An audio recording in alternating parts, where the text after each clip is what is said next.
So I'll call to order this meeting of the Somerset Berkley Regional School Committee at 5:09 p.m. Due notice having been posted. Pursuant to the open meeting law, any person may make an audio or video recording of this public meeting or may transmit the meeting through any medium. Attendees are therefore advised that such recordings or transmissions may be made, whether perceived or unperceived, by those present and are deemed acknowledged and permissible. We'll do a roll call of members present. Mr. Fenstermaker. Here. Ms. Ferreira. Here. Mr. Machado. Here. Ms. Solomon. Here. And the chair is present. Absent this evening are Ms. Ramos Gagliardi, Ms. O'Brien, and our student rep, Mr. Ryan Vieira.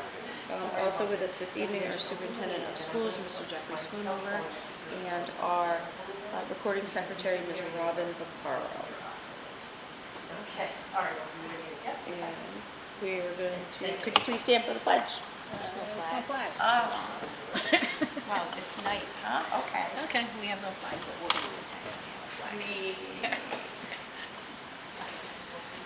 I used to have it on my lapel.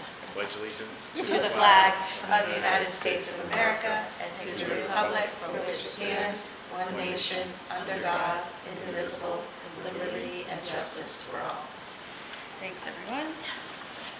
The next regularly scheduled meeting of this committee is on Tuesday, December 19th, here in the Somerset Berkley Regional High School Library. And the first item on the agenda for this evening are treasurer interviews. We have two candidates for the treasurer position. The first candidate is Amy Prewandowski. Am I Yes. close? Correct. Oh, good. Okay. Very good. All right. Amy is participating with us through Zoom. Amy, can you hear us? Yes, I can. Great. And you all can hear? Yes. Excellent. Before we get started, I'll just say thank you so much for being with us this evening and for your application for this position. I'm Jen Andrews. I'm the current chair of the Regional School Committee. I'm going to sort of have Mr. Fenstermaker, who is our vice chair and who has the most extensive experience with the treasurer position and finances. No pressure. No pressure. To sort of coordinate the process for us, but we're essentially we're gonna ask you some questions and try to have an opportunity to get to know you a little bit better. So, Okay, great. Thank you. Mr. Fenstermaker. Okay. All right. Do you prefer that I call you by your full name? I know you can call me Amy. Good. Thank you. My last name is Fenstermaker, so yours is, we're in the same family We're this, yes. of difficult names. So welcome and thanks so much for, I know we delayed a little bit here on our timing and we'll go along. So I'm just going to walk quickly through the process that we had. We put out the advertisements, as you know. We met with and spoke to a number of people. We've narrowed it down to two finalists, you and one other, which will also be interviewed tonight. Our hope is that from these interviews we'll be able to sometime in the next week schedule a meeting to go to the next step, if you will. Okay, so that's kind of how we are. We have some questions here that are kind of open questions. You can give you a chance to kind of talk about, how you might apply yourself to the job, and they're wide enough that you can, I think, work with it. So. Do you have any other questions? And then we'll have, at the end of it, we'll have a place for you to come back with any questions you may have for us from what's... Sure. No, it sounds great. All right. So, all right. Yeah. So I'm going to start off, and the first question we have is, please describe how your work experience will enable you to fulfill the duties as the treasurer of a public entity like the Somerset Berkley Regional School District. Sure. So I have started working in the accounting profession since 1991. I earned my degree from Northeastern University. I worked actually full-time during the day and went to school at night to get my degree. I have worked at many types of company. Most recently, I'm working for a nonprofit in Dayton, Rehoboth, and I'm also the treasurer of the Groton Dunstable Regional School, which I started back in April of 2022, I believe. So I've been there over a little over a year. I feel basically all the day-to-day skills that were shown in the job description, I've actually done, for organizations, anywhere from a $5 million company to a $500 million company. So all of the controls, the importance of meeting deadlines, and things like that. Okay, very good, thank you. Thank you. I'll ask the next question. Sort of building off of the information that you just provided us, could you describe how your financial and accounting experience relates directly to the financial affairs of a public, and if you can even be more specific, regional school district? And could you talk a little bit more in depth about your experience related to Massachusetts school districts? Sure. So I think obviously the treasurer position at the Groton Dunstable Regional School is definitely relatable. There I'm responsible for transferring all the payroll and accounts payable disbursements on a weekly basis. I reconcile I create the Treasury's report, basically showing all the receipts and disbursements in all of the bank accounts that they have. And I prepare the quarterly assessment letters to the town treasurers, and I prepare and submit the treasurer's year-end cash books via the DHL website, and also the statement of indebtedness. So I feel like those obviously are Massachusetts-related functions. Great, thank you very much.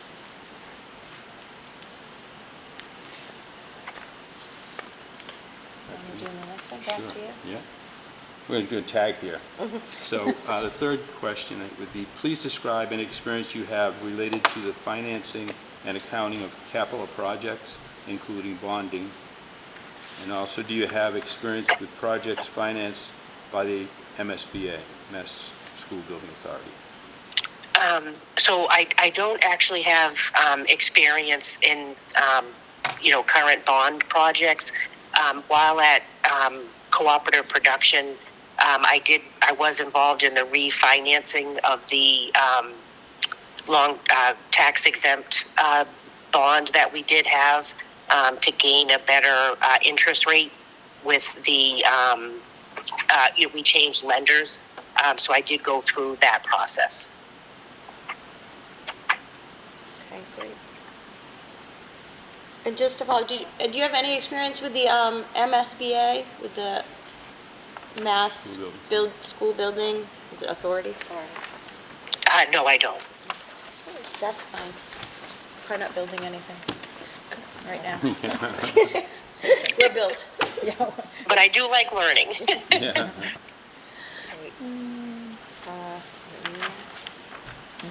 Okay. The next question, could you, I think you've touched on most of these, so I'm just going to see if there's any that we haven't touched on. I'm going to ask you to talk a little bit about your experience in some of the areas that fall within the responsibilities of the treasurer. I think you mentioned processing payroll and monthly reporting. Could you talk a little bit about, and you talked about year-end reporting and state reporting. Could you talk a little bit about cash flow projections? And then could you also maybe talk about the human services side, such as health insurance and retirement administration, if you have experience with that? Sure. So basically, I'm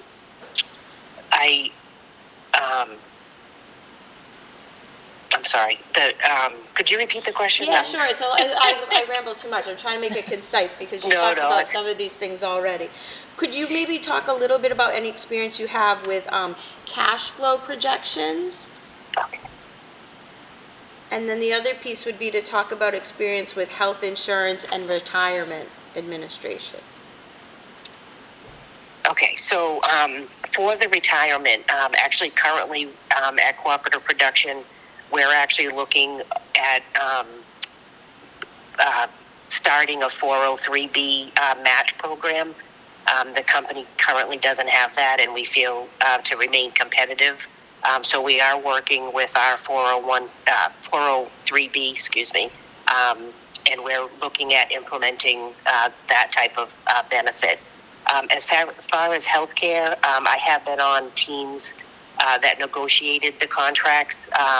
When I was at Perkins Paper, we were actually self-funded, and we, managed the program ourselves, or with another company. So I am familiar with health insurance.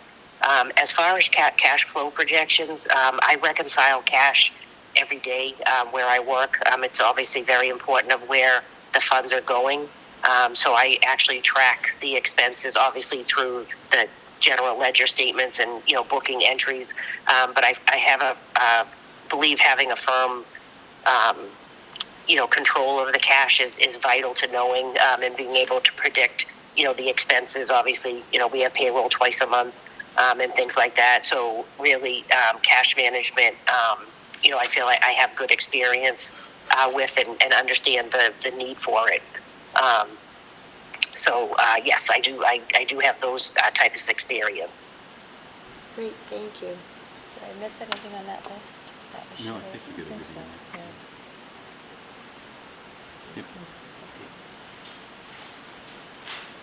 Okay. The treasurer of the regional district is an officer of the Somerset Berkley Summit School Committee, yet will be expected to have a collaborative working relationship with the administrative team. Provide an example of a situation where you were able to balance cooperation, yet maintain independent decision required to oversee the budget expenditures. I kind of broke that up a little bit. I hope it made sense to you. No, no, you did great. I think the collaborative aspect is one of my strengths. I've been a manager for many, many years, and I feel like probably the best example is when we're creating the budget for for Cooperative Production. It's basically gathering, information from, key strategic managers in the organization and putting, I always say I tell stories with numbers, and just really getting to know what is going on in each one of their departments, and that way we can budget for it and have an accurate budget. Obviously, things happen and, no budgets are perfect, but, trying to, put the detail into the budget, I think is key. So it really does, have collaborative, but then, you really, as you kind of alluded to, you have to, maintain your independence in the fact that, we don't always have the money that that you need. So to be able to say, this is where I think we can, make cuts or, have savings and things like that. And, sometimes you're not always the favorite person in the room, but, you gotta, it is what it is, I guess. Thank you. All right, I got another one for you. Could you, are you already certified as a treasurer? In your role? No, I am not. Okay. Would you be willing to pursue the certificate process and any other professional development that, would be of value to you and the district? Yes, I would. I'm definitely an advocate for learning.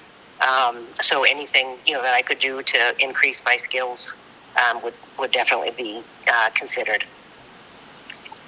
Great, thank you.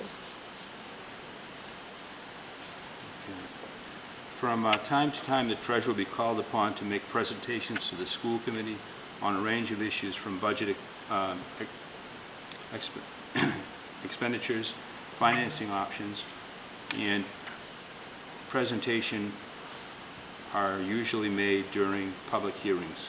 So from our visit today, I see that you do well with those areas. So I guess Well, just to thank answer you. your question, are you comfortable making presentations as needed? So to be honest, I would say I'm not comfortable, but it's just something that comes with the job. You know what I mean? Like speaking in front of people is not, something that I'm used to. But you know what I mean? Like it's part of the job, so I would do my best to learn, how to improve my skills. Okay, thank you. Thank you. Could you talk a little bit about how do you feel about sort of the flexibility that's needed to deal with a range of issues that pop up, and obviously a fast-paced environment? How do you feel in your skill set? Where does flexibility sort of fit in? Actually, I think you just described like every day of my life at work. You go in thinking you're going to handle 5 things and, 10 other things crop up.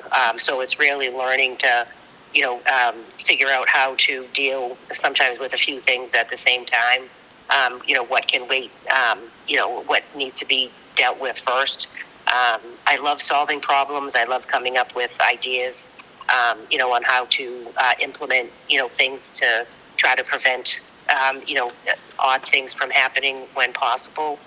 So that, basically that's really part of any accounting person's job is really just being flexible and learning to sort of go with the flow. And, at the end of the day, you always sort of rehash the day and, what could I have done better? What could, if I had done this or, said this or something, how could I have improved, upon that day and hopefully, prevent things from happening, unforeseen things happening, but yes, flexibility definitely is an important trait to have when you're dealing in the finance world. Thank you. Let me just see if anybody's members have questions. Do any of the members have any additional question at this time? No? No? Okay. I actually do. Of course you do. Amy, thank you. My name is Victor. When you mentioned you're not comfortable making presentations, I'm assuming it's being in front of a group or many faces. But how are your skills in building presentations regarding PowerPoint or things like that? Getting the data having the data created that it would present well to the public. I'm sorry, I'm having a little difficulty hearing you. No, I'm sorry about that. I don't Do you know want how. me to rephrase it? Yeah. So Mr. Machado asked, you mentioned that giving presentations was not your most comfortable space. He's asking if, what is your comfort level or skill set in preparing a presentation, such as gathering data, composing slides, sort of getting that ready? Are you comfortable with that piece? Is it more about the presenting in public, or just if you could talk about pulling a presentation together, maybe? Oh, sure. So basically, and I apologize. I didn't want to give you the wrong. I mean, I. It's not that I don't mind speaking in public. It's just not something that is required of my, my any of my current positions. As the VP of Finance at Cooperative Production, I am on the Finance Committee and on the Board of Directors. So for the Finance Committee, I have to present to the other members on a monthly basis the financial results and any activity happening at the organization. So I do present, create those the plans and things to present to them. So I am comfortable, in that arena. Great, thank you. Mr. Machado, do you have any other questions? One other question. If you are chosen for this role, I noticed that you have a full-time role and you're currently the part-time treasurer for the other regional district. Would you be holding all 3 positions? I most likely I would give up the Groton Dunstable Regional School. It is only 10 hours a month, and it's pretty much all remote. But I feel like that position most likely I would vacate. But I would not leave them in the lurch. You know, I mean, I would wait until they had somebody to fill the position and transition over before fully leaving the position. That's it for me.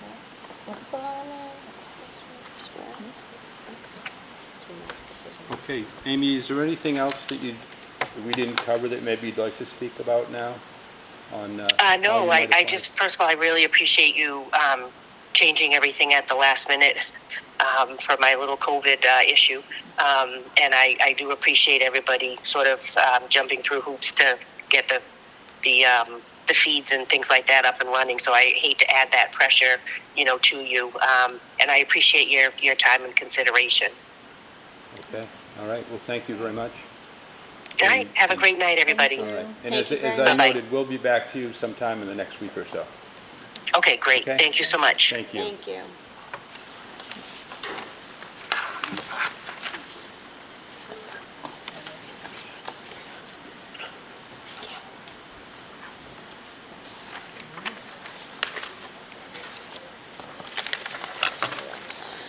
Oh, look at that. Look at that. Look at that. I think she's 5:30 on the dot. And you know, the funny thing is, if you're trying to get into this building, if you start down here, Do we know she's here? I think so. I saw think Jeff she's in talking Melbourne. to someone. Oh, okay, I believe she is. Try not to scare her away.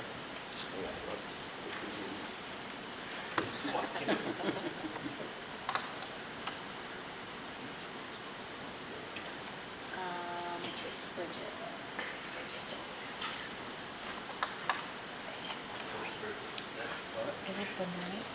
I know, where is it? Yeah. I'm taught we would say Benoit, but I don't know if that's Benoit or last name.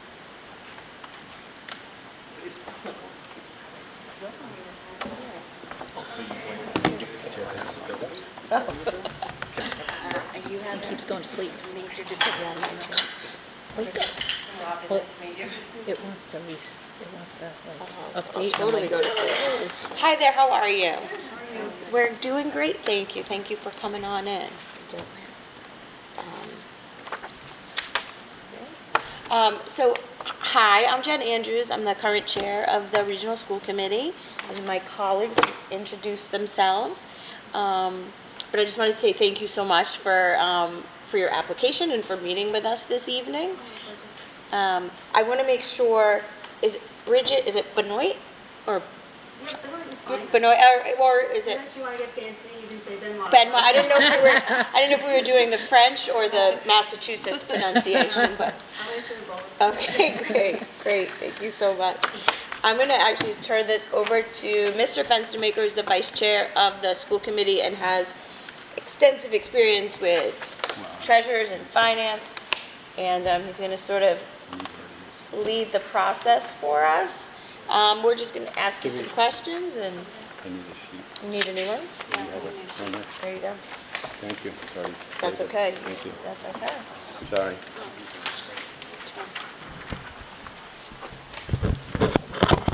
Oh,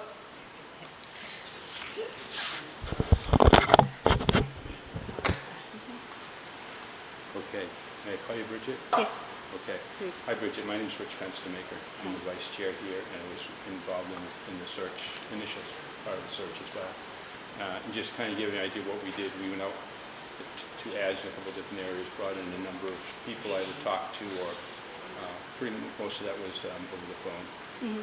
And we narrowed it down, we have 2 finalists, you being one of them. So welcome and thank you Thank for you. being here. I appreciate it. We just have a few general questions here we'd like to ask, and there'll be, some time at the end for you to have some other input, or if we didn't cover something you'd like to get some information on. Okay, And that's about it. okay. So, the first question is, please describe how your work experience will enable you to fulfill the duties as the treasurer as a public entity like our regional school. Okay, so currently I'm the assistant town accountant for a municipality.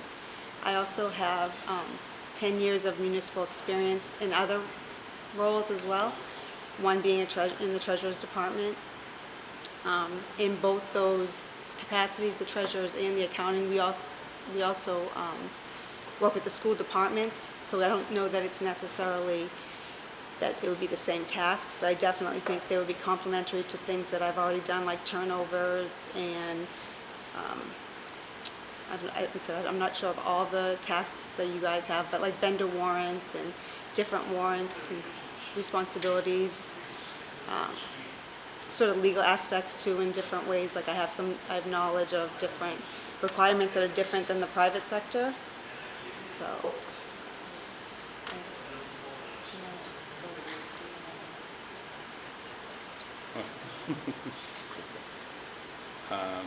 Okay, thank you for that. The next one up here is describe how your financial and accounting experience relates directly to the financial affairs of a public school district. If so, do you have a experience related to Massachusetts districts? I'm sorry, I didn't hear all of that. All right. Do you have experience in In a school district? school district? No. Yes. No, like I said, the best I can offer is working in a municipality and having sort of complementary Okay. skills. All right. Next up, please describe any experience you may have related to financing and accounting of capital projects, including bonding. Do you have any experience with projects financed by the Emmett Mass School Building Authority? I do not. I don't have any. Could I back up and Sure. just, on the municipality side of things, and I think one of the positions is how, do you have experience in a municipality that is part of a regional school district? Yeah, so I work in a, for a municipality that's part of the Silver Lake District. That's what I thought. Thank you. Mm-hmm. So, how do you speak louder? That's- I'm just, you know. That's Anyway. okay. I'll try my best. Please describe any experience you may have related to financing. Oh, I already did that. Sorry. That's okay. Apologize.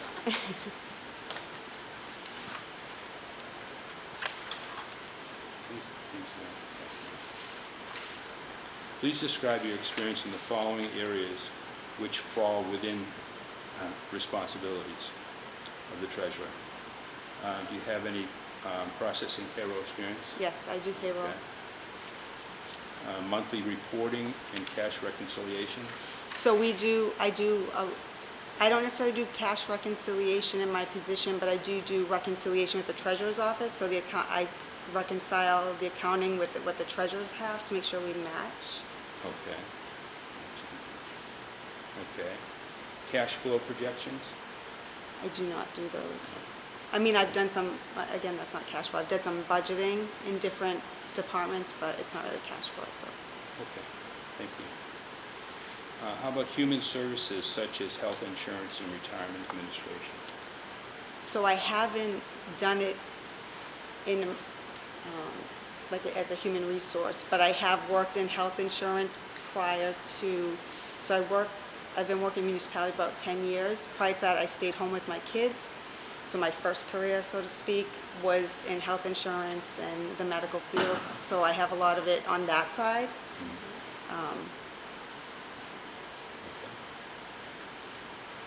How about state end-of-year reporting? I do not do any of the state ending reporting. All righty.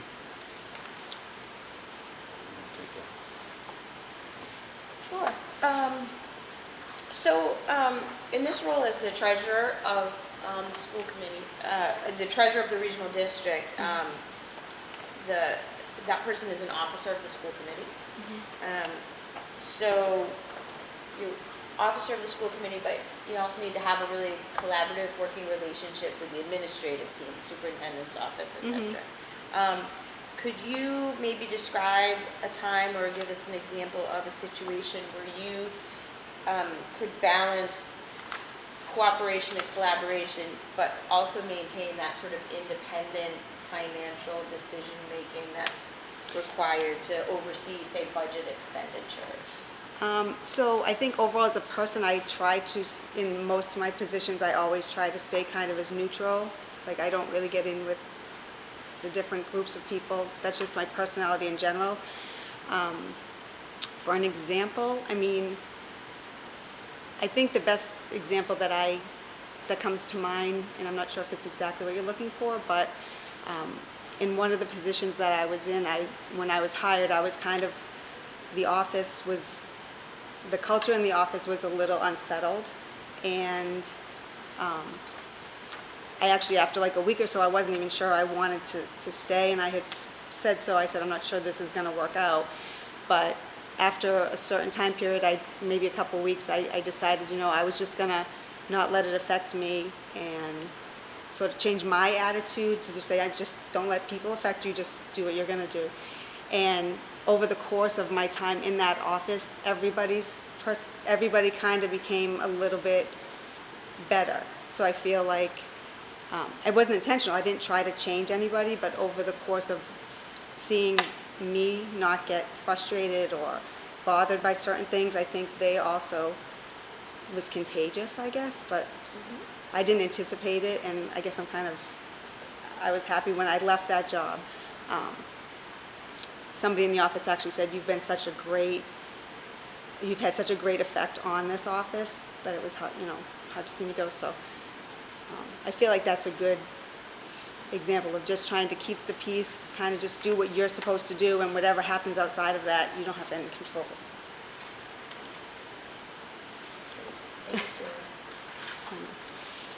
You can keep going. So, I'm assuming you're not already certified as a treasurer? I'm not. Okay, that's fine. Would you be willing to pursue that certification process and any other professional development that the committee sort of feels would be beneficial to you in your career and also to the district? Yeah, absolutely. I mean, I think the more you know, the better you are in your role, for sure.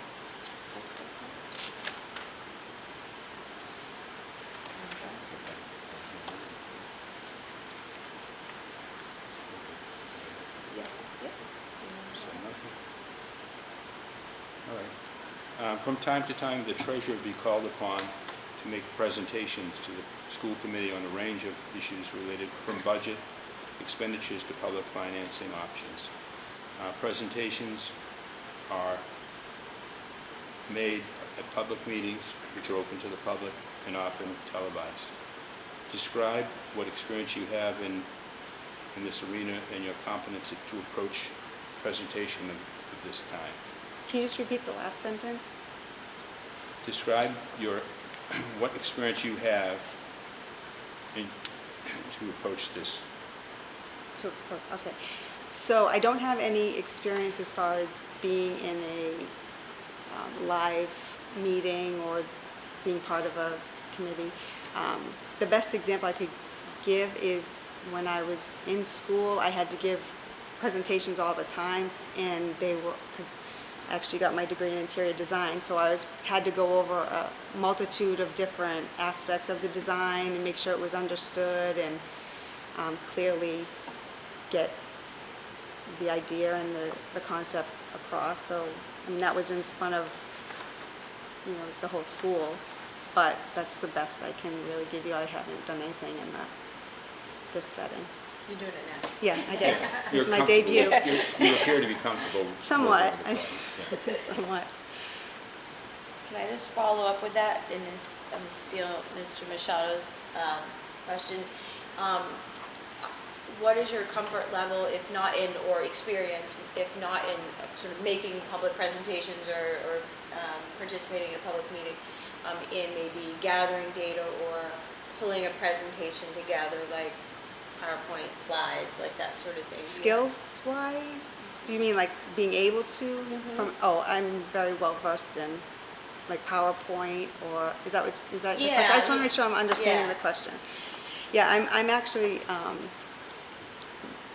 I have like not expert, I don't know what the level is, but advanced level Excel and Microsoft and PowerPoint, all the Office products.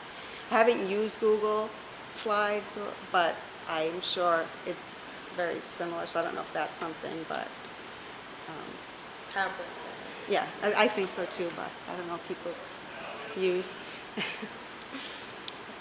Thank you. Okay, and our last question on this side is, do you feel you have the flexibility to deal with a range of issues which arise in a fast-paced work environment?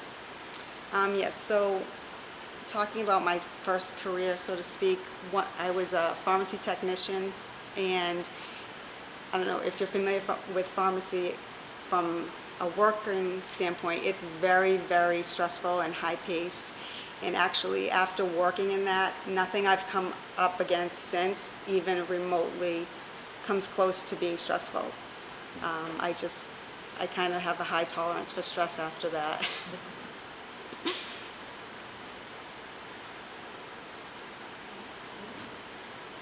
All right, and then I guess, do any members have any other questions? I do. Mr. Machado?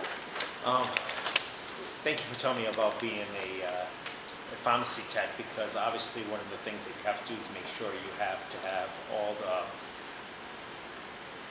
you're working on multiple items, and you have to make sure that you don't cross any medicines or things like that. My question is, now you're currently the assistant town accountant, and when you're doing, if you're offered this position and you're working as a treasurer for SBR, my question is, how are you going to maintain a situation where these numbers, this process belongs to the town, and these are the process that goes with the So for the I'm school I'm district? actually not gonna, I'm actually looking to reduce my hours of work. So I'm trying to cut back to a part-time position. I'm not gonna Oh, keep them okay. both. Okay, I didn't know if you were doing a dual role. No, no, and no, I just no, wanted no. to make sure how are you, because Yeah, no, that's- learning two different, working on two different systems and things like that. Mm-hmm. And then my other question more is, back to the presentation. When you were building, when you're, let's say, for instance, when you were doing the design piece, if you ever had to sell something to me with a design, I'd be like, it would be way over my head when you start talking about type of quilts and all of that other stuff. So my question to you is more, when you're building a presentation, how would you create a presentation that the average taxpayer who might be watching would understand it as well? So I definitely would approach it in the sense of how I would want it to be given to me. Like, even though I have an understanding on a different level, I understand that, you have to not assume that everybody knows, anything really. You don't know if, you take just a certain jargon that you might speak and some other people don't understand that. So I think just trying to maintain as much simplicity and sort of walking through step by step without being too boring and basic. There's a balance. And if I could ask one more, regarding the team atmosphere, you'll be working with the administration, school administration, and at some point you're going to be getting a lot of feedback from all your administrative teams, but you're going to have to independently come up with a decision or a process. How do you see yourself taking all that feedback from the administration and everyone involved, school committee members, but yet you may have your own thought that would be the right decision? How would you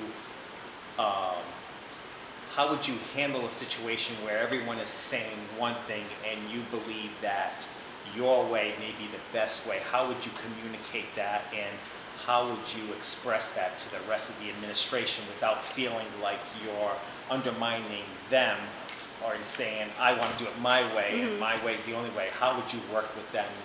So I think taking everybody's input is important, and I think just kind of deciphering what I say might think is valuable and what might kind of separating it into where I stand.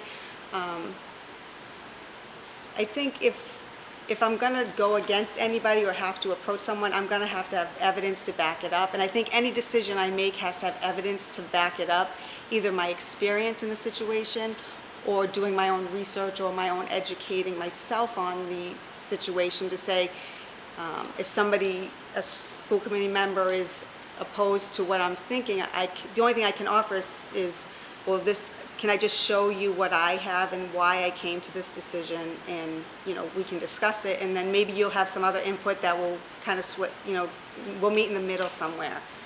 I guess that's, so just evidence-based and experience-based and meeting of the minds. Does anyone else have any questions?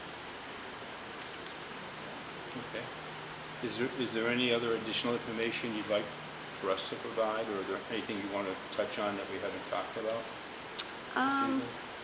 No, I think when I spoke earlier, they said the job was like 12 to 15 hours. Is that still accurate? I guess yeah, no, I don't know. I think that's it. I think I have a pretty, I should say, a basic understanding of what I think the job is. Now, that may be wrong, but I do feel like I have kind of an understanding of what it is. So, and I think you've added some to that. So I think that's good. I'm good. If I could just ask one further question, something that you mentioned was you may be leaving your other role. Would you be looking to leave your other role? Obviously, you want to give them great notice so they can either backfill you and all that. Would you be, if given this position, would you be doing a dual role for a few until both, or would you want to first finish that role and then jump into this role? It really would depend. It depends. I think I'd have to see how everything works out. Again, I don't want to leave anyone high and dry, but I also I don't want to obligate myself for eternity, because you know how sometimes that works, that, it's like it just takes a very long time to fill a role. So, I'm willing to do either. I just don't know for how long, or if I will have to at all. And is that more like the timeline for coming on board? Not so much. I want to make sure the timeline helps. Well, I don't want to. Obviously, I would never want someone to leave us flat and dry, Right, because yeah. we want them to start at a certain date. But I'm also willing to work with the candidate as well. So. All right. Anything else? Okay. Well, thank you very much for Okay, coming. thank you. And as I say, our intent is to, over the next week or so, kind of make a determination which way we want to go. Okay. And so we'll be back to you. Okay, great. Nice meeting you all. Great to Thank meet you. Thank you. Thanks for coming. Thanks for coming out. Either way.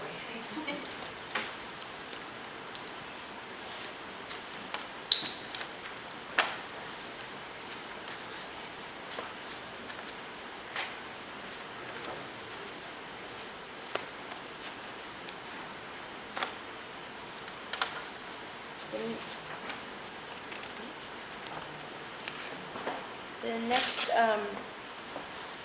so actually before we do that, so we'll schedule a future meeting with a vote very soon. Okay. The next item on the agenda under student teaching and learning is the student representative report by Ryan Vieira. Ryan couldn't be here with us this evening, so we'll just. He will be, though. Oh, we will be. He will be. Oh, okay. Well, Or not to 6 o'clock. we will circle back to that then, okay? And I don't know if this is needed or not, but would you want to get all of your people to, And here he is. should I leave that for later this? Discuss it. So we can plan. I mean, she can sit here, but. You can sit there. Okay.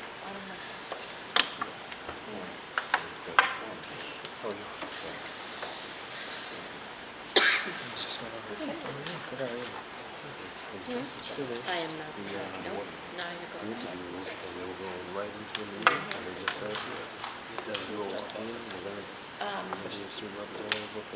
Before we actually move on to that agenda, the item on the agenda, sorry, it's been a long week already. Does committee have anything on discussion for the two interviews?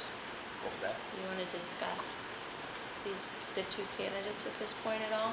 Did we discuss them publicly? Is that how it was? Yep. Yeah, We have discussion, we're not going to hold the vote tonight, because, Yeah. although we have a quorum, we're missing two members. But maybe while it's fresh, we ought to have at least some discussion, and then we can schedule a vote for a future meeting. Yeah. From my perspective, don't think we need to get into a lot of the detail tonight, but we feel in the position we have, one of those applicants might be a choice, or do we need to restart the process? That's kind of a question. That question I would like to repost it. I Okay. did not feel strong about either candidate. And I feel bad for obviously the first candidate because they weren't here presently, but obviously we know she expressed why. I just feel like neither one wowed me. And I think this is a position that's extremely valuable, especially with 12 to 15 hours a week. It's a limited amount of hours a week, so I think we may need someone. And also, the other thing that concerns that, but I also know that we have a business and finance person that is leading the district. I need someone strong. I have to try to put an effort to find someone strong first, because I know we're going to be looking for another position in the next couple of months. So that's just my opinion. If I had to make a decision between one of them, I think I could, Right. but that's my first take right now.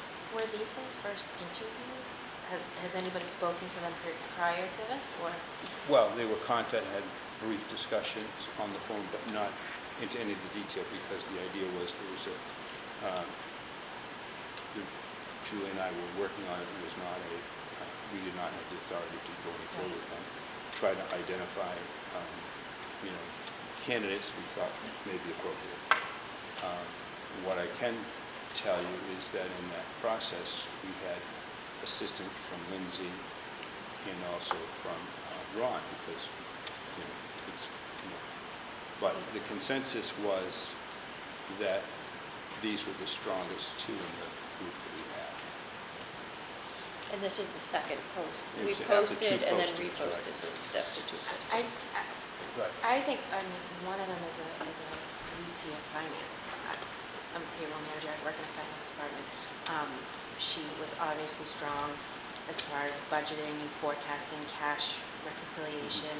I think she had all of the right, for me, from a finance perspective, I think she had all the right little answer. I think almost if you could combine the two, because one had the municipality experience and one seemed to have the finance experience.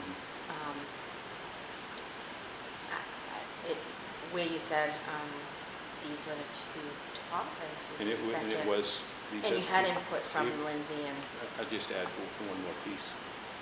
We had three that we were going to come in.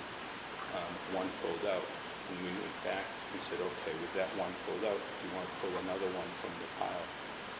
How come the group was in the second round? And the group consensus was that there was not anyone there in that group that would be, it's not even close. So, Can I just have an understanding of the process? So when the four of you got together and reviewed these candidates, were there any reach out to the candidates, or it was just based on what was written on a document on School Springs? it was based on the document and their experience. Yeah. And then, I think, and then we had conversations with the three that were originally thought to be the three finalists. Had some conversation, make sure that they understood what was there, but not beyond.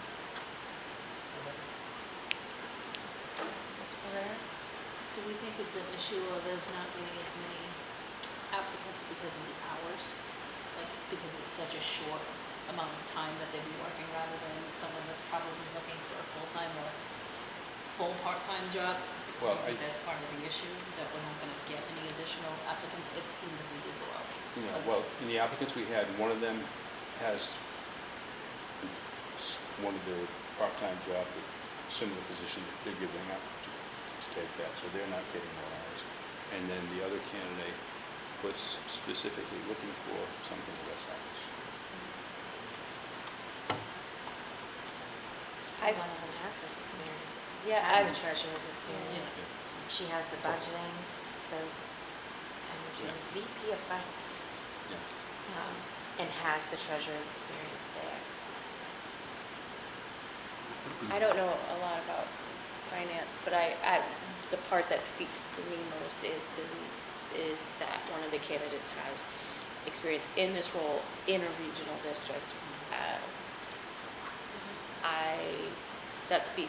That weighs heavily with me, and I don't know, and I'm also, obviously, I think Ms. Machado, you want to have the best person you can in the role, and considering also what else is on the horizon, it's really important.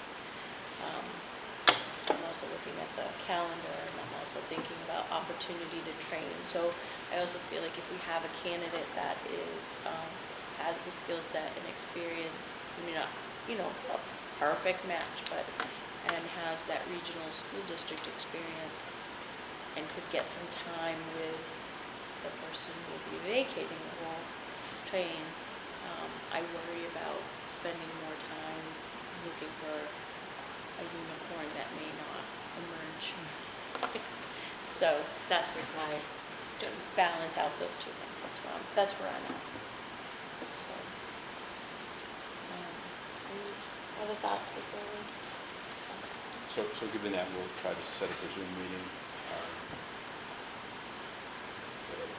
Yeah, we'll schedule a committee meeting via Zoom, knowing what, on short notice, what everyone's calendar is like. And When will this recording be ready so we can have both Kelly and Julie view what yeah, so they can watch. they can watch, and they can also participate in any further discussion and vote? Right. I don't know, but we'll find out. It was Zoom, right, so that should be fairly easy to, Yeah. it's recorded as we interviewed, isn't it? Yeah. Isn't that how that, I'm not sure. so it should be, There's two cameras going on. Well, right now. yeah. I'm sure they. yeah, but even, right, even the I Zoom. didn't, I did not record that. Oh. Zoom is No. not recorded, so. Oh, okay, all right. So We have All right. cameras and everything. So as soon as we make the recording available, we make it available to them, we'll convene a meeting, and we will proceed. okay. Thank you. Okay, next item on the agenda, thank you for your patience. Our student teaching and learning, our student representative, Phil. Thank you. Hello, everyone. So just to start off with a few things. Sports. So the majority of fall sports have come to a close, with obviously a few sports finishing up their last final games. We received an email informing us that practice and first tryouts of the winter season start the week of November 27th. Regarding the new Raider Rally, which will take place next Wednesday, all grades are working diligently as this is rapidly approaching. The Drama Club's play was released officially yesterday, which they will be performing Trap. The show will run this Thursday, Friday, and Saturday at 7 p.m. So to continue what I did last month, beyond the 5 minutes of just what's going on in our school, at our student advisory committee, we talked about some other issues that we would like to bring up. So obviously we still don't have a paraprofessional for after school in the library to allow students to come and do work after school until 3:45 as it closes, unless there is teacher access or teacher here to supervise, which is normally till about 2:30, 2:45. So after that, the library is closed. Another point that I had mentioned last month was language opportunities here at the high school.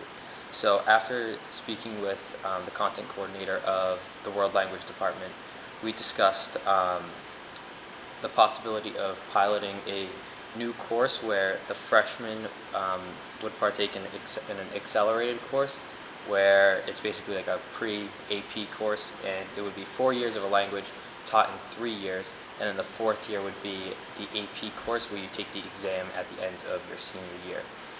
Because now it is freshman year is like Spanish 1, 2, 3, 4, but the book is taught in 2 separate years when it should be, or it could be in 1 year. So that would be the accelerated course, and if in that accelerated course it would be 90% of the targeted language would be spoken throughout the course. So it would be a challenging course.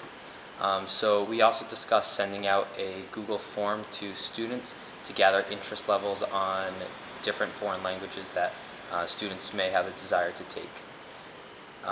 Another topic that we discussed was looking for ways to improve the process of course selection for incoming freshmen to the high school. So we had discussed that some students or staff would present options for course selections to incoming freshmen to aid in selecting specific courses that may be helpful for a career or a pathway such as the Project Lead the Way or the cybersecurity or biomedical pathways. And the last discussion was the opportunity to pay online or pay for school payments via online platforms. So not only is it convenient, but it can increase fundraising such as the DECA School Store, fundraising for Raider Rally, and this year it has switched where AP exam payments, from my knowledge, has switched from being through My School Bucks, the online payment system, to now bringing cash or a check to the main office. And that is all I have today. I have one question. Is tonight soccer? Good luck. Field hockey, yeah. Field? Yeah, it's going on now, right? 6 o'clock start. Go Raiders.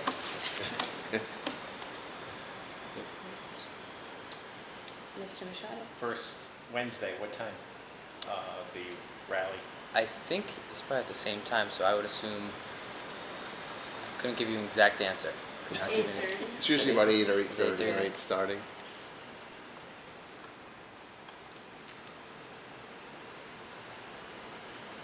And back to the payment online. You had mentioned right now, it used to be by My School Bucks, but now you have to bring a check or money. Yeah, so I paid for my AP exam actually this morning. So we received an email saying, for payment, bring a check to the main office or cash to the main office. And last year I paid using My School Bucks online, so that was one change that I had noticed. I can't remember Do we if know I that- knew it was online, but. Do we know the rationale for that? You know, I didn't realize that was a change until this was brought today. Dr. Brelsford, she did say something about, I guess it was very complex or something Yeah, for something along the those AP lines. exams to go through the My School Bucks. I don't know why, but I learned of that this afternoon as well in our meeting together. Okay. Maybe we can check that out, because I remember paying Yeah, last I was for gonna my say. kids Yeah. electronically, which seems like that's what we do, and that's what we do now, right? No one has cash. Or checks anymore. And the reason why I was asking about the pay online, I know that this year, some football players, they knocked at my door and they were selling those cards. And, it was either $20, I think it was, or $25, cash or check. And sadly, I have to look all over the house for a bloody check because I don't remember the last time I wrote out a check. What I do now is Somerset Berkley Regional High School fundraiser. Could we also find out, like, even if there was like a Venmo or some type of app that we can, the students won't have access to the funds, but yet the funds would be accessed by the advisors and things in the school administration, I think. Because I know we see it, going to a football game, you know, I'm walking by, who carries cash, but every kid has that QR code where I can just donate instantly, $1 here, $1, and I sometimes I think it's also a better way to protect the funds than it is to have them in a, you know, everybody, because my concern is you give a student $25, he sells 4 cards, and something happens, he drops money, and now who's really responsible for it, the student or, you know, the school is just eating it, that type of thing, so. But I know Mr. Taro talked about it, and I don't know if there's like some rules or anything like that. But. I know Venmo has opened up, because as part of the nonprofit, we now have access to it. I know they've changed things. I don't know if it's different for the school side of it, but I know they've changed, because it used to be just personal, private personal. Mhm. Venmo, but it is it's helpful when you're trying to sell stuff and people, because I never have cash. I'm one of those people, so it's just easy to scan and find it. I think the boosters may use it also. Venmo now? I don't know. They do, yes. do, because so. they did it, yes. I know for nonprofits, I don't know how it is for, but it would make life much easier. I think you get a lot more people to buy stuff, because Right. not everybody has cash. And this is a topic that we talked about a couple of years ago, and Mr. Taro did investigate with the state to see if we could do something with Venmo. And I don't think the answer was very positive, but that he was exploring, so Jasper's gonna have me confused here. Square, right? He said, Yeah, he said Square. cube, but it was Yeah. square. Yeah. Whether or not we can do something like that, or like Apple Pay device or something. And I know he was exploring that, and he was asking around with different school districts. One of the students who was here today said that the Taunton High School store does accept electronic payments through, I don't know, so we'll have to contact them to see exactly how they do that. But it would be convenient, and I know you just followed up with the treasurer interviews, and we want as little cash flowing through the school as possible, and in my opinion. And if we can have more electronic payments, I think that removes other problems that could potentially exist, that do exist in schools with a lot of cash flow. So I'll follow up with Mr. Taro. It's evolving too, right? I think initially, a few years ago, it was sort of like a hard no from the state, and I think as it's become. I'm hoping, right, because the state takes a long time to evolve with, Right. you know, the changes that are taking place in society and something like this. And AP exams are like $100 each, so Right. that's a lot of cash to carry around if you Yeah. Right. Are taking multiple exams, or that's a big check. so, Mhm. great, that we can look into it. And Madam Chair, now the more important one, the foreign language piece. What's the status? You know, obviously, has the curriculum personnel looked into this? You know, how we can make this work? So this was a discussion that we recently had with a content coordinator of foreign language and with Dr. Brailsford today. I'm not quite sure the extent to which Dr. Brailsford and the content coordinator had about the course, but I know it was discussed, and then we talked about sending out that interest form as soon as possible. So. That's when it's interesting to me the most, Yeah. because I think, you know, especially if we are able to offer multiple different languages instead of just the Spanish, and, you know, especially the students that are thinking about going into the medical field, Latin, very important. You know, take as many Latin classes as you can, because, you know, it'll help you with your med school and stuff like that, so. Okay. So I hear two parts to that world language conversation. One is accelerating the current course sequence so that students have the opportunity to reach AP. And I know with Portuguese, there's not an AP exam, but there's like a NUO exam, which is sort of like an AP equivalent, if you will, if you were to get to Portuguese 5. So I think that's one conversation, and I'm thinking about budget season, one conversation that might be potentially budget neutral, or at least low budget impact, but that could maybe have a significant impact on, you know, students in terms of their post-secondary preparedness and credits. Yeah. I think the other conversation is something that would need to be brought into the budget process, obviously, because if you're talking about adding world languages, and I will say that in experience in other districts, we've seen I took Latin, so no hate to Latin, but enrollment in districts that I'm familiar with has gone down a lot, even where it's offered. French seems to have gone up, and Latin seems to have gone up, but, and it's interesting there in terms of accommodating language with also sort of expanding some of the other opportunities like career tech ed, innovation pathways, so that's interesting, but I think it's a really worthwhile, important conversation, but obviously one we need to have in the context of developing our budget, because that's definitely FTE conversation, so.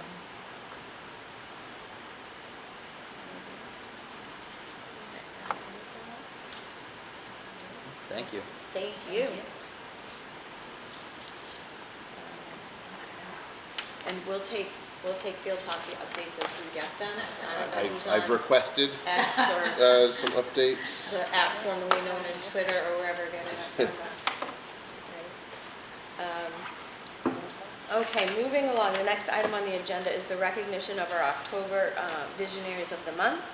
We'd like to recognize Haley Cardoza, empathetic, Savannah DeFrias, independent, Andrew Dion, respectful, Colin Farrell, academic, Patrick O'Donovan, academic, Alyssa Souza, independent, Kiara Tevst, academic, and Jasper Troutman, digital citizen. Congratulations to those students for their excellent work. The next item on the agenda under business and financial is our October financial statement. In Mr. Taro's absence. Yeah, we have central office right now is very thin. That's okay. That's okay. There's been some things going around lately, so he was unfortunately can't be here tonight. We want him to rest up and get Okay. well. So we can review that at the next meeting when Mr. Taro is available.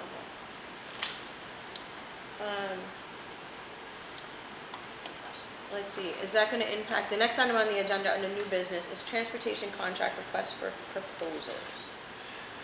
It's really seeing if there was any feedback. I think it's worth having the conversation publicly, just in case as the transportation contract is or the specs are being developed, if there is anything in particular from your perspective that you would want to for us to include in the specifications for the new contract. Mr. Machado? Honestly, I don't really know if there's any particular piece that I would like in a contract, both KE and obviously the region. My concern is that we're seeing the final document, or at least the whole committee seeing the final document when it's been prepared. And I remember I think both of you were on this, when Mr. Pierce asked a lot of questions and then we went back and forth. I'm just wondering if it makes sense that while the contract's being worked by the administration, that there are a couple of school committee members in the meetings with them. Like almost, we have like in K8, I'm going to ask for our subcommittee to be working closely, obviously just input, and instead of it's on the administration, they're getting some feedback from us, instead of when the whole document is here. So I'm wondering how the administration would feel if the chair was to appoint a couple of members to work with them before these final documents are printed and ready for signature. That's similar to what we do with negotiations, teachers' negotiation, because our next big bill is, other than personnel, special education, is then transportation. So. Those contracts.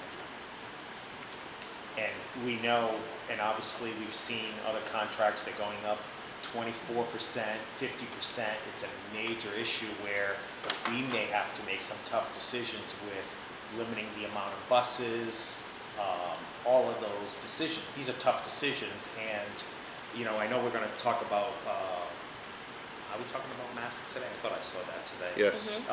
You know, I attended a bus presentation, get on the bus from Worcester schools, and there was some interesting things what they've done. So that's, you know, I'm just wondering if it's value to the administration. Don't let us be a burden to the process, because obviously you're meeting during the day, but we can always zoom in if the committee feels comfortable doing so. That would be my recommendation. Do I have any specific things? No, I haven't. We all got the, but I haven't. I'll be honest with you, I haven't read it since 2019, so I'll have to read it all over again. So. Okay. Thank you. I guess along those lines, when's that contract up? June. This year. This year? Yes. Okay. All right. And is it bid? No bid? Bid. Bid. So I'm also thinking that in terms of the budget process, so perhaps a member or two of budget subcommittee or someone else who might be interested could. I think the administration should pick, because this is their task, and if we start picking or making a subcommittee, then it falls into the open meeting laws. I just think let the superintendent, that's why I'm letting the administration to ask if they feel it is value to them, then do so. If not, don't let us be a burden. That's why I'm trying to not asking for a committee to be put into place. Okay. Nice. Okay. Okay, the next item on the agenda is an update on the MASC Joint Conference and resolutions. I know many of us attended. Mr. Fenstermaker had the opportunity to represent us. Please tell me about the one with the amendment and the amendment and the amendment and the amendment. Were you there for that? Well, let's just say there was a reason why I left at a certain point. Well, yeah, it was just absolutely crazy. I mean, they kind of went along, and then all of a sudden they got hung up on. It almost felt like it was a town meeting again. Where people were trying to change things on the go, and then they changed that. And there was one item that they had on there that it was not a big issue, but it got amended about 4 times. Even the person running the meeting couldn't figure out where we were. So I think people started leaving the room though, and I don't know what they ended up doing on that. Yeah, but a lot of people, I didn't stay much longer than that. And can you tell us what happened after that? They tabled that amendment. Well, I left. They were trying to table everything left on the document. Anyway, it's unfortunate. But there was a lot of things that people put out there, and we probably didn't really expect them to pass. They were trying to,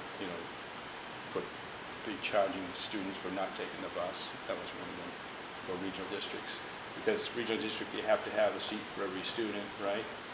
And they're saying, well, if the student's got to have a seat and they don't use it, they should pay us for it. Because we're paying the state. Every parent just went, what? Exactly.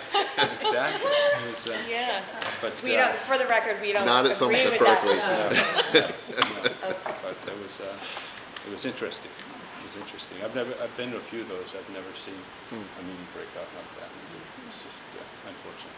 You had a long week of meetings last Yes, week, Mr. we Fenster. did. You did. Yeah. Thank you for representing us. So, yeah, they had some good stuff there. I mean, I was interested. They talked about MCAS and the next steps for MCAS. And one of the things that the gentleman, I don't have his name here, I didn't do the notes, but from representing the state there, was talking about the fact, there's going to be more emphasis on the science piece of that.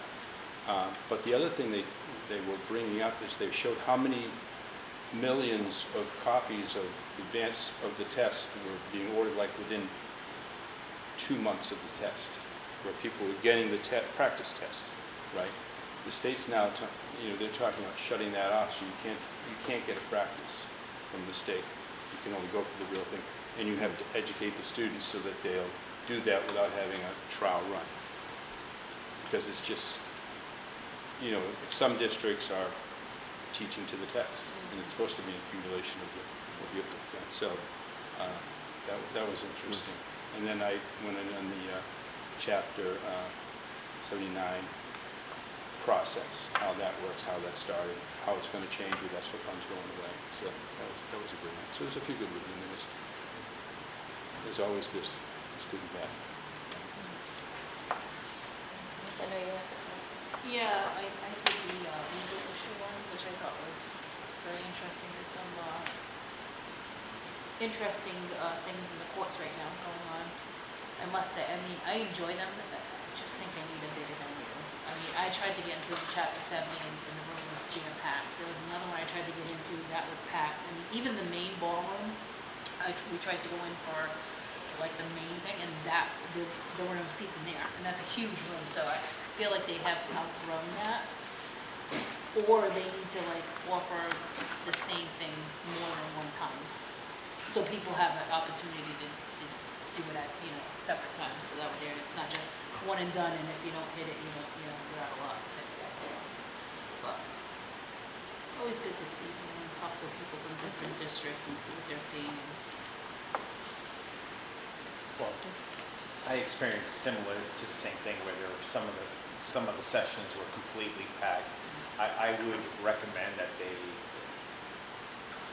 not everyone can, I found myself going Wednesday and Friday, and even Friday I was there for one, and then I had to leave back to work. But I feel that one of the things that we probably should express is that not everyone can take a whole week from work, but there are some topics that are very valuable, and it's probably they should have a Zoom option where people can zoom into a certain segment, and if not able to make it, their recording is there for the following person who wants to look into it. So that is something that I will express at a division chair meeting that next time there's one around. So that was one thing, but one that I attended was get on the bus, as I mentioned quickly, and this is something that I spoke to Mr. Schoonover maybe 6 months ago, or whatever the case may be, was potentially, or maybe I even spoke during one of our meetings,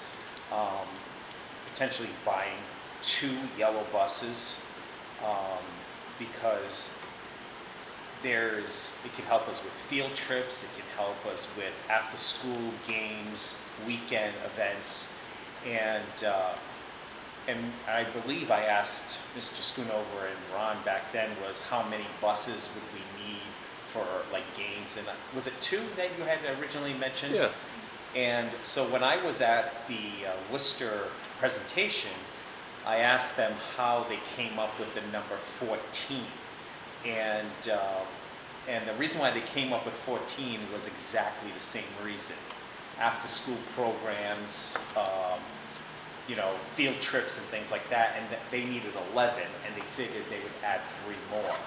And at this point, they've been able to, their biggest struggle is finding bus drivers, and they need 196, I think they're at 184 now, because they're promoting jobs, and also $30 an hour I think they pay per bus driver. But what they said was they were not trying to save money. They wanted control. They end up saving money. Matter of fact, the 14 buses paid for itself. But the other thing was that their customer service has improved. Now we are extremely fortunate that we have Fisher Bus, and I made it very clear to them that we have a homegrown company that cares about the town, cares about our schools and things like that. But I do feel that the after-school ones, we could probably pay it off quite quickly, because I would love to know how much money we spend on all of that, and especially when we have kids going to show choir for the whole day and things like that. And those are big costs, and it might give the the school more opportunities to do going to colleges because you're not paying that $800 bus fee because we already have the buses. I know we use the vans, so that was one of the things that I'm not looking to purchase 18 buses, but I'm looking to see how we can, we've been very successful with our vans. Other funny piece, they did it the opposite way. They actually did the yellow buses, now they're working on the vans. So I felt that was kind of like, interesting how one district did it one way and the other one. But they also had an issue that no one did it. They called their bluff and they just went and did it themselves. So, but that was something that I would like to see happen in the next 3 years or so, is considered doing something like that. Not all, but at least the after school ones.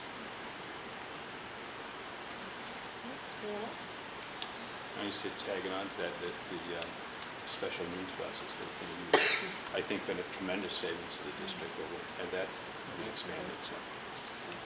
And one other thing about when they did that, they hired a director of transportation, an assistant director of transportation, a mechanic. They had to lease some property in a boarding town where they had a building and land, and they still saved money. What Even town was that? Worcester. But it's a whole 180 buses, 169 buses. So it's a whole other beast. I can't even imagine. What is it? They're the second biggest city in the state also. So Thank you. I attended a conference, most interesting one was on negotiations, which was the morning after Andover went on strike, so that was interesting conversation. My only other thought on MASC is that we might in the future want to avoid scheduling on the Veterans Day observance, since it made it easier for me to go because I didn't have to take a day off. But I think that, especially for our hardworking superintendents, that should be a day off. And so, I don't know if it affected attendance or not. And then, I don't know, and it should be observed. So that was my 2 cents on the timing of the scheduling of that conference. All right, moving along. Next item on the agenda is One more thing. Oh. Just that all the information that was shown at those meetings are available online, so you can get to see it. That's right. That's a good I was point. actually just looking, I didn't see it on there yet, but Yeah. they did say they were gonna share all the slides. Yeah. No, it's saving it. You can say as much as you like, Mr.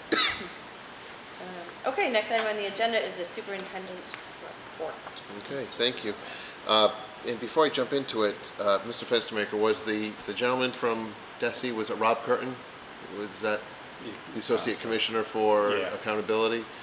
Yeah. So Rob is a proud graduate of Somerset High School. Really? Yes, he is. Oh, wow. Yep. He's got a little bit of influence, I'd say. I'm sorry? He's got a little influence over the whole MCAS. He is. Just a little, yes.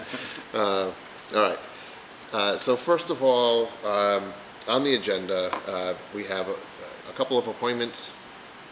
Susan Williams is a shared employee between Somerset and Somerset Berkley. It was a needed position for our new English language learners. And so this person was recently hired, comes with a lot of great experience from another district, and will be starting shortly. We just signed that letter earlier this week, I believe. And Elizabeth DeBarros will be also in a shared position as an OT. Liz worked with us. She was an outstanding occupational therapist. She worked for us previously, and she's now returning to us. So we're very happy and fortunate to have her back. For some updates, we are currently trailing 1 zip, and this was, well, it was about 15 minutes ago with a minute to go in the first quarter, so I haven't received another update. But our field hockey team, they are the number 3 seed in the Division II field, and they are playing the state semis tonight against number 2 Norwood. So we are the underdog tonight, and that game is at Middleborough High School. Last week, on Tuesday, November 7th, we had our full PD day. As we've done now for seems like a number of years, we followed sort of that Ed Camp model that we've been using. And there were, first of all, it was teachers from Somerset and Somerset Berkley who were here. There were just a number of sessions going on throughout the day. We had some outside presenters coming in for some specific PD in some content areas and grade levels, but most of it was professional development offered by our own teachers for their peers.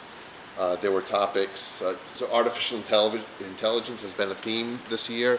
There were a number of AI-led sessions by some of our teachers. The whole pathway on educational technology in the classroom. That was primarily done, not exclusively, but Matt Croft was our instructional technology specialist here at the high school. He ran a bunch of just really excellent sessions. There were others on topics ranging from special ed and EpiPen training to just departments and groups of teachers just having common time together as well during the day to analyze common assessments, develop common assessments, or review some of those big unit, mid-year, final exam, those other types of common assessments. So there was a lot of different things that were going on throughout the day. Later on this month, the high school is again having another grade 8 open house. That's taking place on November 28th. I think that's 2 weeks tonight. And I think Ryan mentioned the fall play happening this week, Thursday, Friday, Saturday, 7 p.m. Trap. I think that's all right now. Okay. Anyone have any questions? All right. The next item on the agenda under policy updates, we have policies for first readings. Does anyone want to pull anything out? Otherwise, we'll do the whole slate. Okay. In that case, I would entertain a motion to approve the first reading of the policies noted on this agenda, which will become a part of the permanent minutes. Second. Motion by Ms. Ferrer and seconded by Mr. Fenstermaker. Is there any discussion? Hearing none, all those in favor? Aye. Opposed? So voted. The next item on the agenda under other matters informational are updates from the Somerset and the Berkeley Public Schools. Mr. Machado, you want to start? Sure. Since our last meeting, we've actually had 2 meetings. One was a joint meeting with the selectmen where we really focused on our articles that we had at town meeting. The second meeting was we decided to pull all the window projects from Chase, but we still didn't move forward with the additional scope for North, which unfortunately failed at town meeting 31 to 29.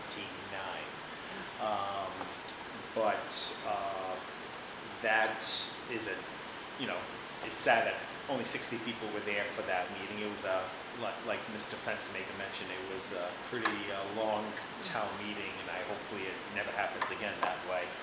But one of the things that Mr. Fenstermaker mentioned to me on Wednesday at the town meeting, which I didn't really think about at that town meeting, 7 current and former chairpersons from the school committee still was at that meeting. It's nice to see that even when many people are out of office, they still are there to either support the town and the schools and things like that. So when he mentioned that to me, it really, that's an impressive number. So thanks for bringing that one up. But the other thing that we did talk about, our first of the 2 meetings, was obviously, as you probably either read or know, there has been some safety issues in our schools regarding some students and paraprofessionals, and the administration is working on that to try to find a solution for that. Obviously, with many paraprofessionals missing and things like that. So that was another topic that we discussed there very quickly, and Mr. Schoonover and the administration will continue to work on and will keep us filled in with how it's going along. So that's basically all, really the only 2 meetings that we've had since our last. Great. You didn't forget anything. Our meeting is on Thursday of this week, so we're actually behind this time, usually before you guys are. Mrs. Solomon, anything from Berkeley? All's really quiet in Berkeley. I don't have much to report. Just the one thing I wanted to mention is we have our, on December 3rd, we'll have our Lights On event where we light up the common. Open to the public, open to both towns. We're hoping it's going to be a bigger event than years past. I'm on the celebrations committee, which is responsible for putting it together. So I just wanted to throw that out there, December 3rd. 3 o'clock it starts at 3. We have all kinds of events going on. Crafts, scavenger hunts, all kinds of things. So Hot chocolate. hot chocolate, there's a couple food trucks coming. So it's going to be a big thing for us. Fireworks? I couldn't get the approval on the fireworks. Gee, thanks, Mr. Fensky. Yeah. That's it. Do you still need volunteers for that, student volunteers? We have some high school volunteers.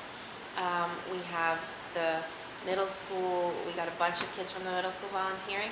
So we're pretty well staffed. Hopefully, we'll see. My children have been voluntold. Fabulous, thank you very much. Okay, next on the agenda, topics not anticipated by the chair, 48 hours in advance of the meeting. We're good? Okay. Next item is action items for future meetings. So, we obviously need to treasure position.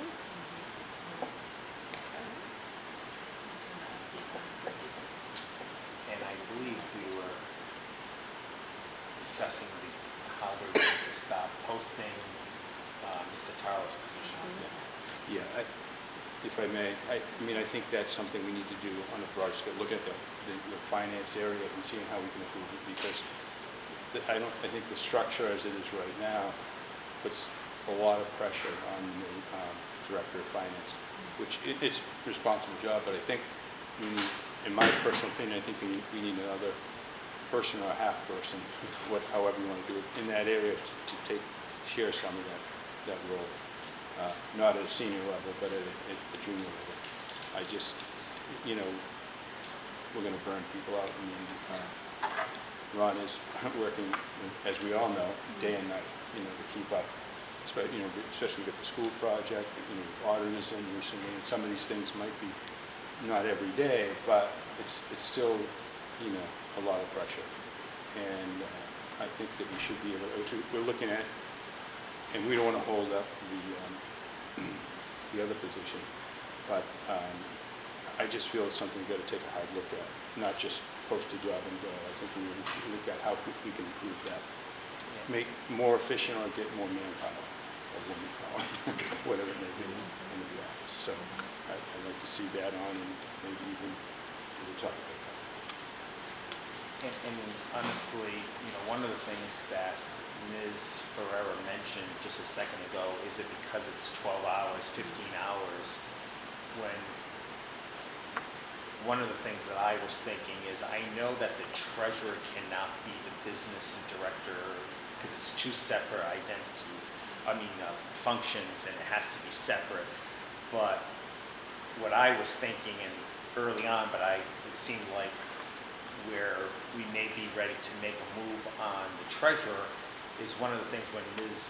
Ferrera mentioned that, I was thinking, do we have a business and finance director, but also a treasurer / business finance assistant that would help the K-8 side only, where it's separate, where it takes, the middle school, similar to what you're saying, and that's why I'm a little concerned about voting on one position. I think it might be a bigger discussion before we start, but I understand there's timing issues too, Yeah. so. No, and I cannot take away, I know everyone in the main office is working hard, but I just, this is kind of an opportunity now for us to take a hard look and see what's the best way to structure that thing, because we've got a little bit of time on that, We don't want to delay it, but we can work on it in the meantime, so. That's for future. I'm thinking out loud, well, no, I'm thinking out loud if it would be, and again, I hate to ask for more work to be done, we're talking about how there's not No, a ton of making, work, but- yeah. But if we Yeah. had, even to remind us, sort of business department, like org chart, if you will, just for that department, org chart, maybe with some, we had the org chart with some current job descriptions.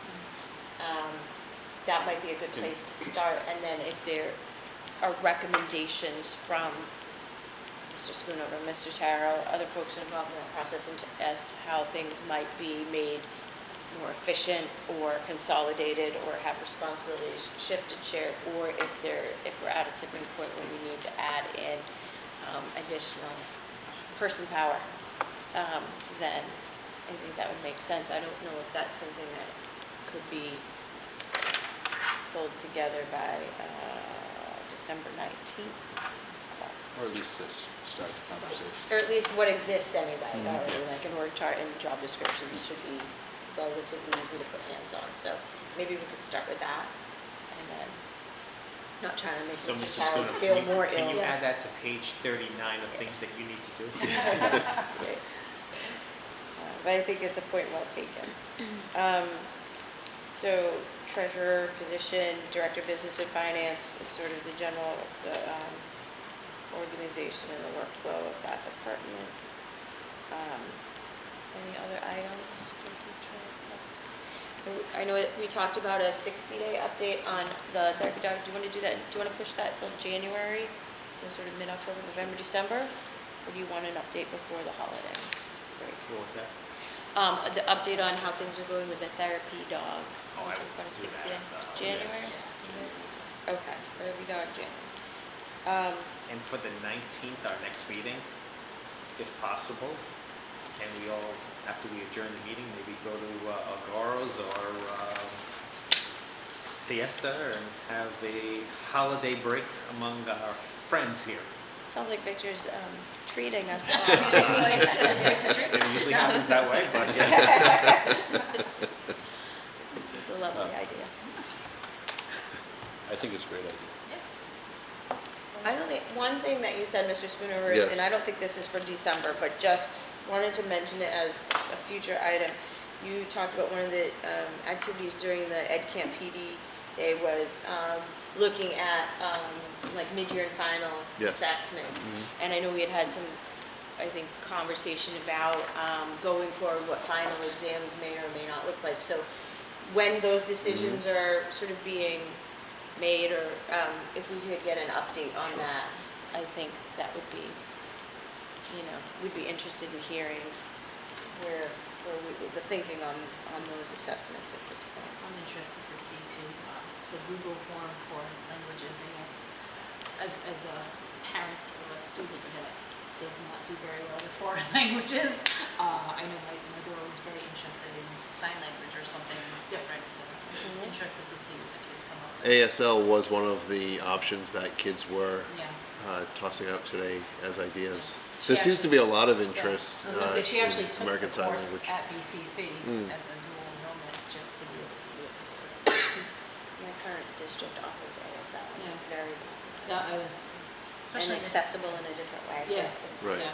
for students. So, okay, so the results of the language survey. I don't know, I know we said some, I'm not sure. When it's available. Yeah. Okay. Anything else? Right? Okay, wonderful. The next item on the agenda is the approval of the open session minutes of October 24th, 2023. So I'd entertain a motion to accept the open session minutes of October 24th, 2023 as presented. Second. Motion by Ms. Ferrer and seconded by Mr. Fenstermaker. Anything on discussion? If not, all those in favor? Aye. Opposed? So voted. Thank you, everyone. The last last item on the agenda is public input.